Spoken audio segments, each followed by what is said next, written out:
నమస్తే. చెప్పండి. మీ పేరు? ఉమ్మి రమణ. ఏం చేస్తుంటారు? వ్యవసాయం.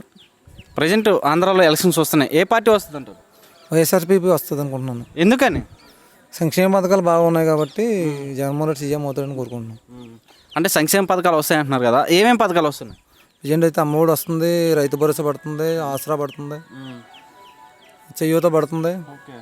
అన్ని పథకాలు కూడా జనాలకి అందుబాటులో అందరికి అందుతున్నాయి కాబట్టి జగన్మోహన్ రెడ్డి గారు నవరత్నాలు ఏవైతే ప్రకటించారో అవన్నీ అర్హులైన ప్రతి ఒక్కరికి వస్తున్నాయి.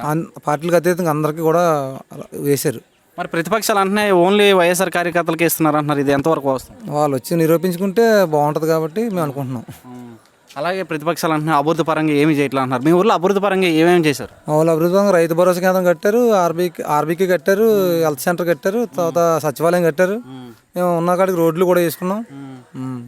మరి సచివాలయం రాకముందు ఈ సచివాలయంలో ఇప్పుడు ఏవైతే పనులు అవుతున్నాయో ఆ పనులన్నీ చేయించుకోవాలంటే ఎక్కడికి వెళ్ళి చేయించుకుంటారు? ఏముందండి, మా నాన్నమ్మ గారికి పెన్షన్ రాకపోతే ఎండి ఆఫీస్ చుట్టూ 10 సార్లు తిరిగితే కానీ పెన్షన్ వచ్చేది కాదు. అలాంటిది ఇలా కాళ్ళు ఎరక్కుండా వెళ్ళి మన సచివాలయానికి వెళ్ళి నేరుగా పెన్షన్కి అప్లికేషన్ పెట్టుకుంటే వెంటనే వచ్చేస్తుందా, వాలంటీర్ తెచ్చి ఇంటికి ఇచ్చేస్తున్నారు. మరి అలాగే ఇప్పుడు ఇంకా మన పవన్ కళ్యాణ్ చంద్రబాబు నాయుడు కలిసి వస్తున్నారు. ఇప్పుడు వాళ్ళు ఇంకా హామీలు ఎక్కువ ఇస్తున్నారు, ఎలా ఉంటుంది అంటారు?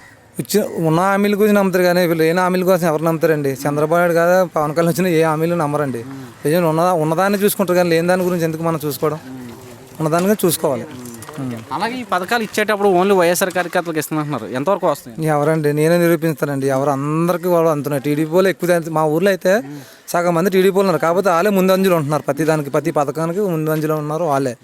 అది టీడీపీయా వైఎస్ఆర్ లేకపోతే ఇంకో పని కాదు, అందరూ అర్హతలకు అందరికి ఇస్తున్నారు పథకాలు. ప్రభుత్వం అయితే అందరికి ఇస్తుంది. మరి మీ ఓటు ఫైనల్గా ఎవరికి వేస్తారంటారు? నేనైతే వైసీపీకి వేస్తాను పక్కాగా. థ్యాంక్ యూ అన్న.